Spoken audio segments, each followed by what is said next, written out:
Donc le bénévole, un pilier du modèle associatif, c'est parti. Donc je vais présenter dans un premier temps les chiffres clés. C'est toujours important de recadrer un peu le sujet en partant de chiffres clés.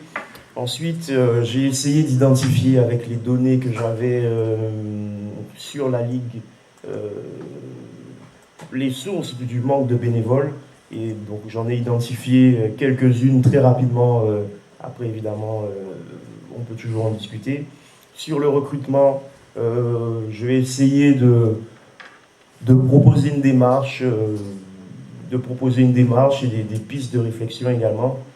Et sur la fidélisation, un peu la même chose.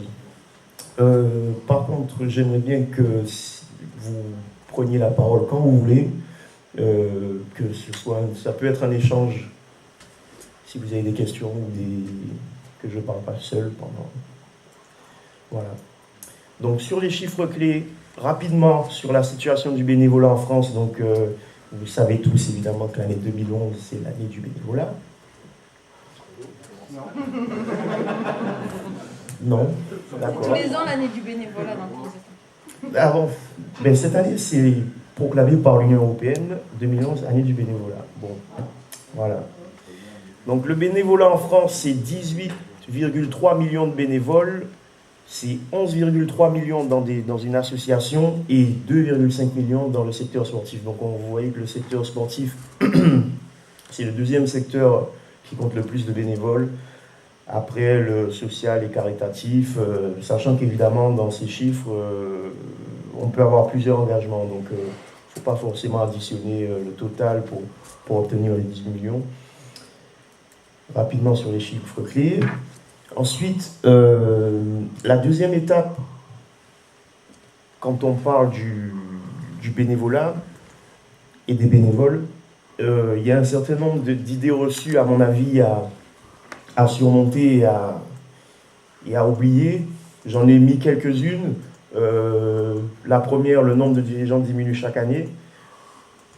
La tendance générale n'est pas à la diminution du nombre de bénévoles, contrairement à ce qu'on dit ou ce qu'on peut penser.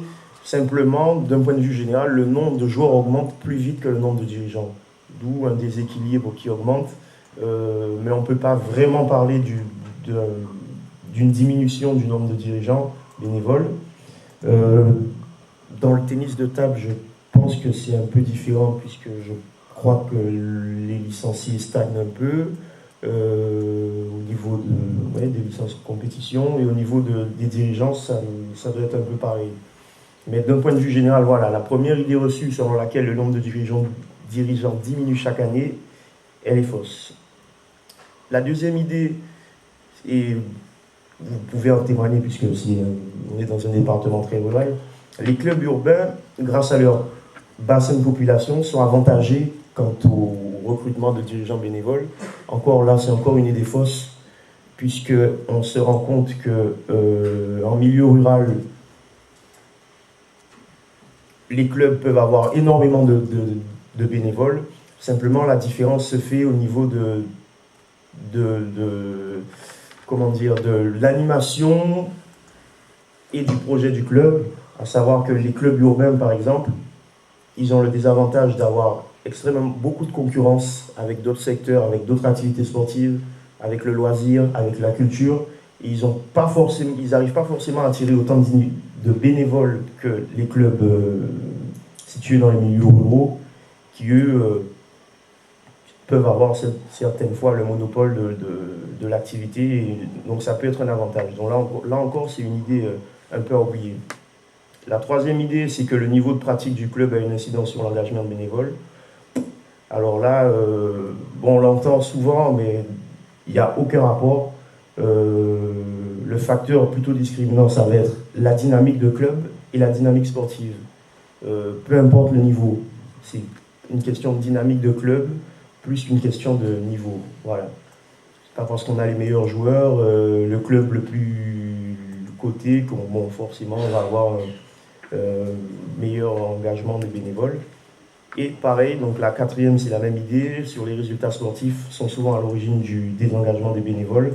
On l'entend aussi, et c'est une idée qui est totalement fausse, puisque les résultats sportifs sont une des dernières causes que les gens déclarent comme raison de désengagement. Alors, les sources du manque de bénévoles dans le tennis de table.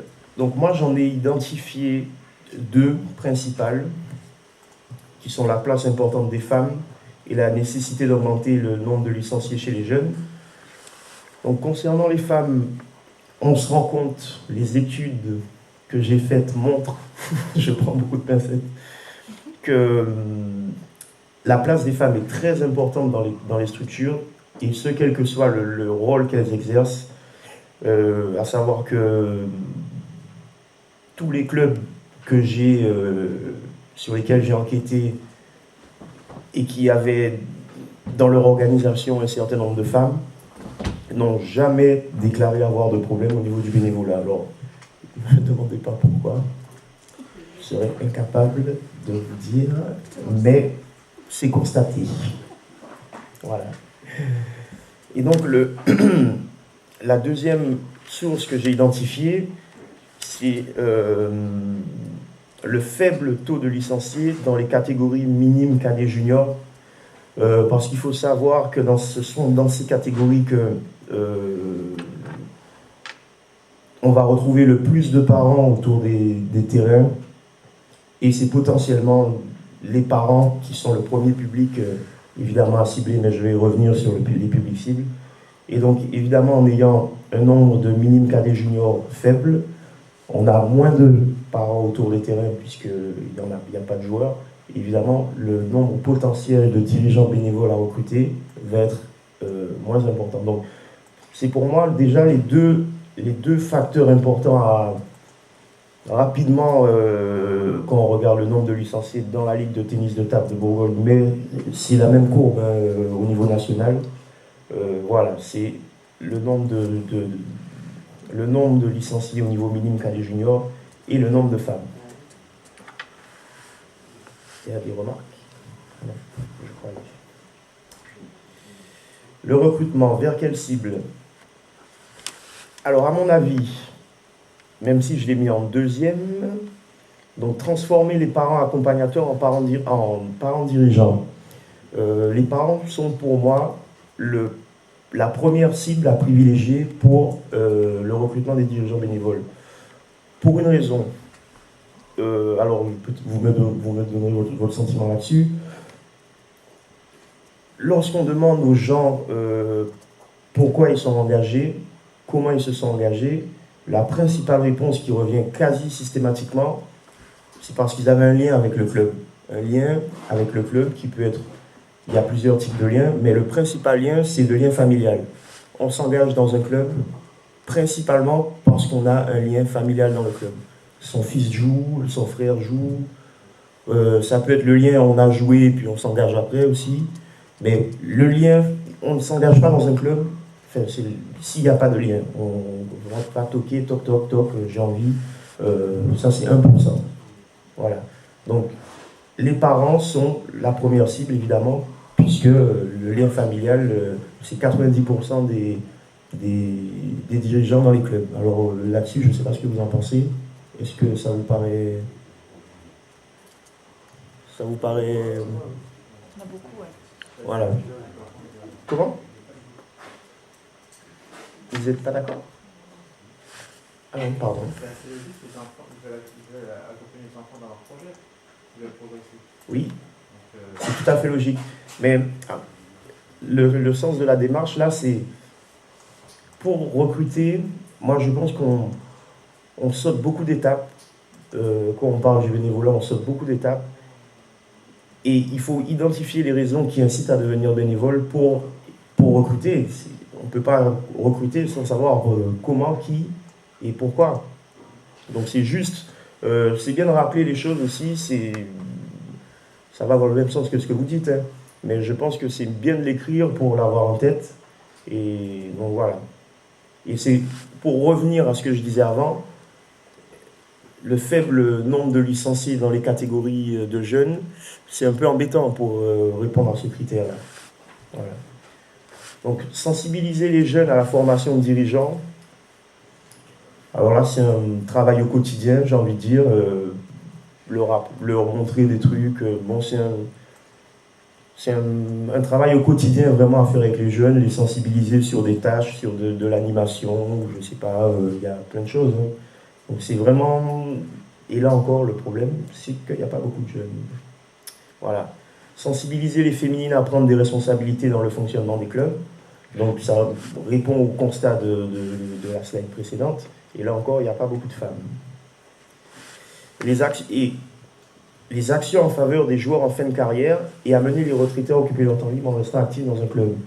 Et c'est là où, à mon sens, la Fédération française de tennis de table et la Ligue de Bourgogne a une belle carte à jouer, dans le sens où les seniors et les vétérans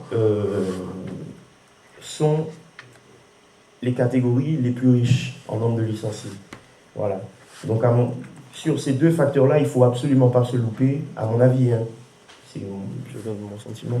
Il ne faut absolument pas se louper, il y a un gros potentiel qui est beaucoup plus important que dans d'autres sports, et il faut vraiment aller là-dessus, quoi.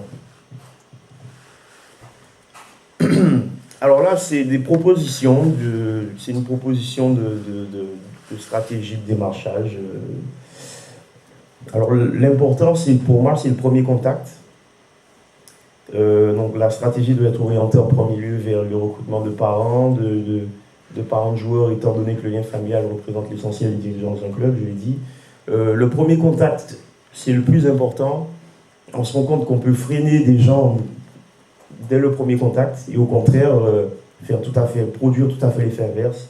Donc attention au premier contact quand vous accueillez les nouveaux licenciés avec leurs parents, par exemple. Vraiment, bon. Il faut qu'on ressente de la convivialité, il faut qu'on ressente que le club est accueillant. Enfin, c'est des petites choses, mais c'est des petites attentions qui font la différence, hein, les bout à bout. Voilà. Ensuite, il faut informer les parents des nouveaux joueurs du rôle de dirigeant lors de l'inscription. Ça se fait à l'inscription, c'est le premier contact. Et ça ne sert à rien d'y retourner 6 mois après, ça ne marchera pas.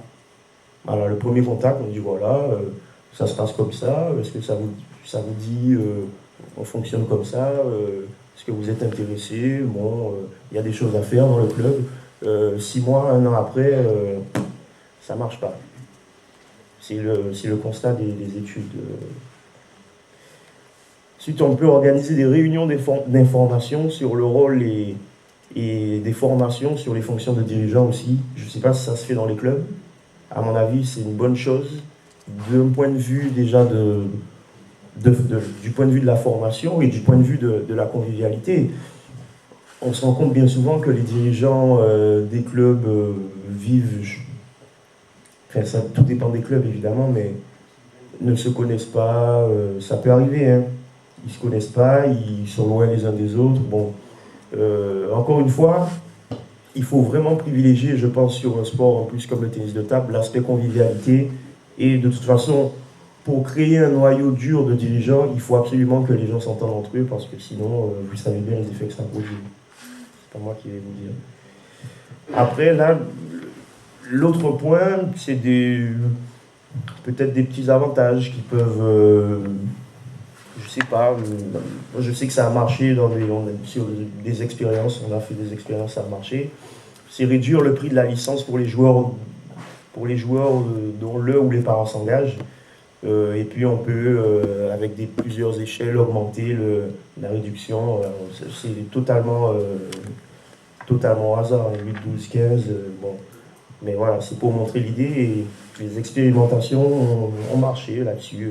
C'est un peu comme quand on réduit le prix de la licence quand une famille inscrit 2 enfants, 3 enfants. Ça peut être le même principe avec les... Voilà, c'est juste transposé au même principe.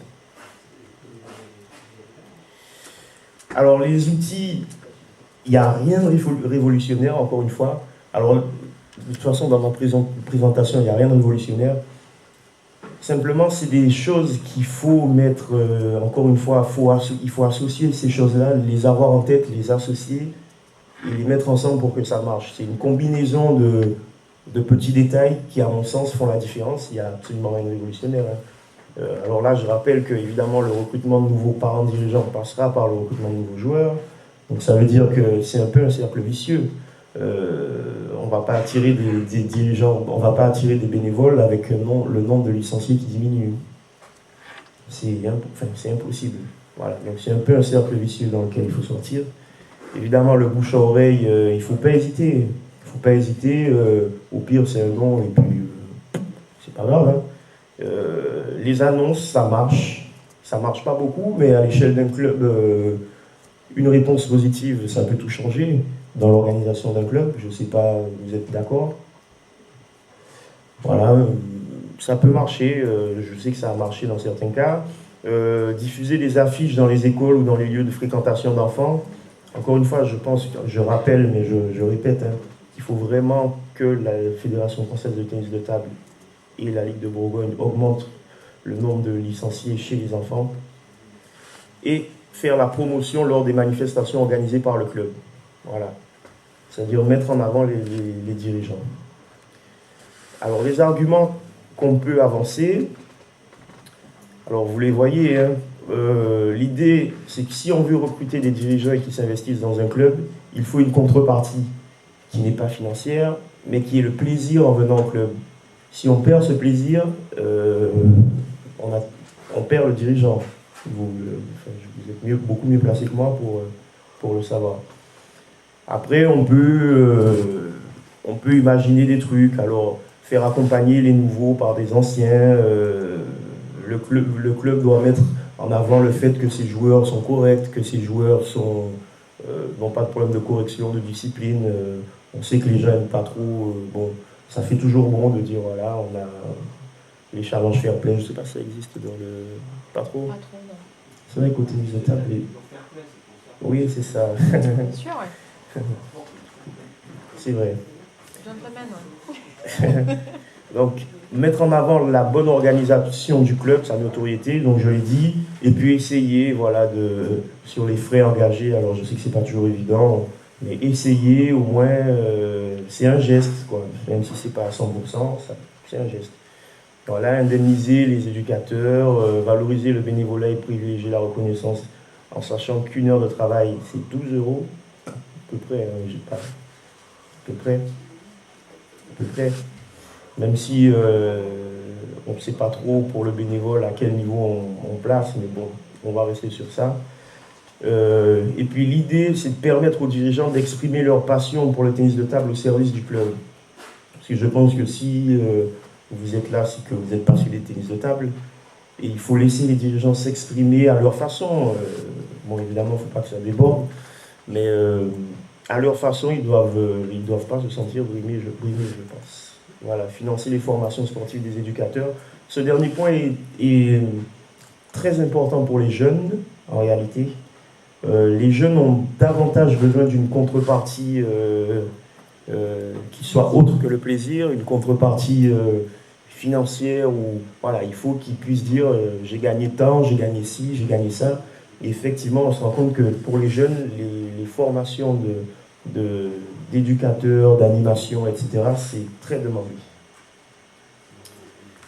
Alors là, je vais aborder un point qui me paraît le point central pour moi, c'est qu'il faut absolument intégrer les dirigeants dans le projet du club.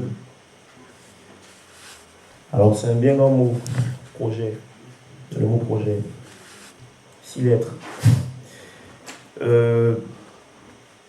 Alors là, j'ai proposé 5 points qui, à mon avis, alors là, on peut aller très loin dans les projets de club. À mon avis, les orientations à prendre aujourd'hui, il faut absolument mettre le territoire au centre du projet. On ne peut plus se contenter de faire du tennis de table. C'est le même cas pour toutes les fédérations. J'ai le même discours à chaque fois que je fais cette présentation. On ne peut plus se contenter de raisonner en termes de compétition, en termes de nombre de licenciés, en termes de salles, en termes de niveau. Il faut dépasser ça. Il faut que, d'un point de vue général, les fédérations, comités, ligues, clubs arrivent à mettre le territoire au centre de leur projet, c'est-à-dire essayer de développer à la fois une stratégie beaucoup plus transversale, c'est-à-dire associer le tennis de table à autre chose. Alors, à la nature, c'est un peu difficile, mais on peut associer le tennis de table davantage à l'insertion sociale, je pense. On peut adapter le tennis de table, je ne sais pas, à la santé, valoriser le fait que le tennis de table se pratique à tout âge. Il y a vraiment des projets au-delà de... Moi, ça m'a frappé, je le dis parce que je travaille beaucoup là-dessus, dans le projet fédéral de la Fédération française de tennis de table que j'ai lu, que j'ai pour préparer mon intervention. Ce qui m'a frappé, c'est que tout est chiffré. Entre 2009 et 2012, plus tant de licenciés. Il n'y a aucun moment... C'est un peu compliqué, on ne peut plus raisonner de cette façon.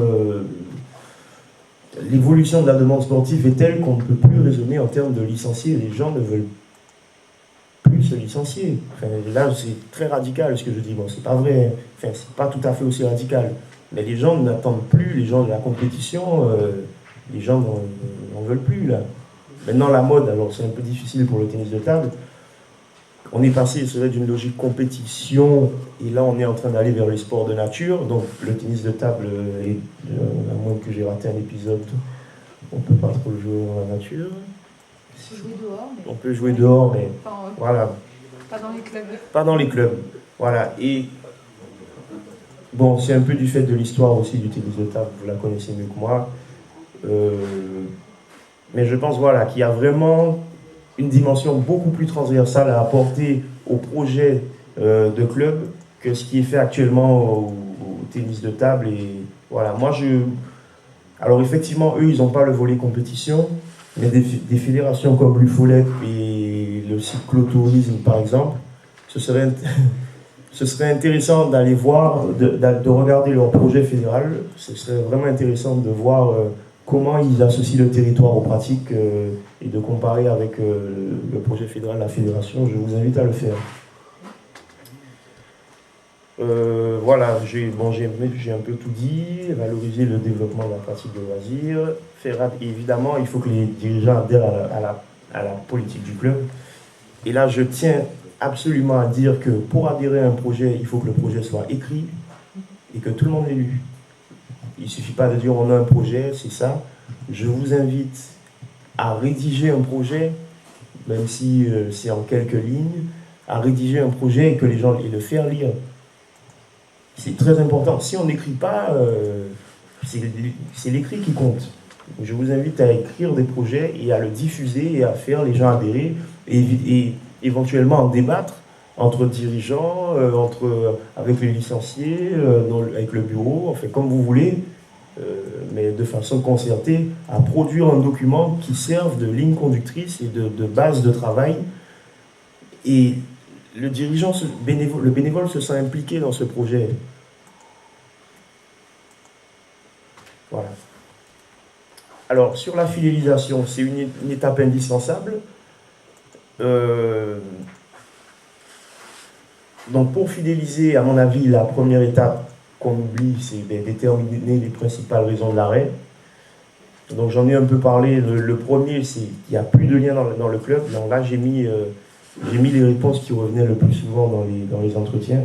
Donc, il n'y a plus de lien dans le club, le lien familial. Donc, concrètement, le gamin, il arrête, donc les parents, ils ne suivent plus, quoi. La surcharge de travail, après là, je ne vous apprends rien. Et là, j'ai précisé quand même arrêt quand le fils devient adolescent. Donc, les parents arrêtent. C'est vraiment à ce moment-là que les parents ne suivent plus les gamins. Alors, je leur rentre dans la socio. Il y a peut-être des choses à expliquer. Voilà, c'est trop contraignant, c'est fatigant. On veut redonner la priorité à la vie familiale. Et les conflits internes apparaissent aussi entre dirigeants. Ça fait arrêter. Voilà. Donc, comment lutter contre les départs ? Lutter contre les départs, c'est fidéliser les nouveaux arrivants. Je m'explique. On se rend compte qu'il y a le turnover donc, des dirigeants qui était dans les années 80 à 7-8 ans à peu près. C'est-à-dire qu'on restait un dirigeant bénévole 7-8 ans dans un club. Aujourd'hui, on ne reste plus que 2-3 ans. Voilà. Donc, fidéliser les dirigeants, c'est lutter contre les départs, pardon, c'est fidéliser les nouveaux. Les anciens, a priori, quand on est là depuis 10 ans, si on va partir, si on doit partir, on partira. Voilà.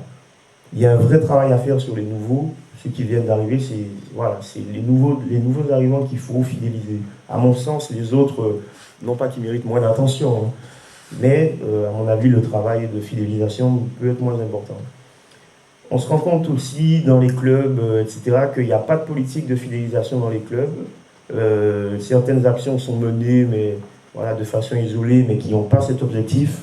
Il faut arriver vraiment, encore une fois, hein, il n'y a pas de recette miracle, c'est mis bout à bout des petits trucs, on va y arriver. On va y arriver.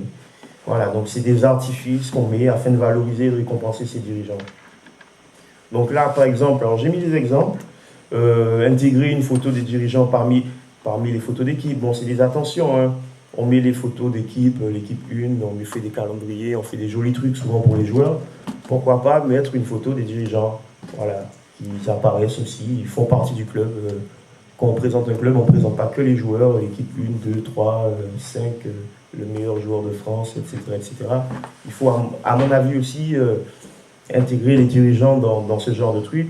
Bon, évidemment, les repas importants pour la convivialité, témoigner une attention particulière à chaque dirigeant. Alors là, c'est plutôt pour les présidents, etc., pour les gens qui, bon, pour tout le monde, encore une fois, se sentent concernés. Organiser des soirées, des voyages.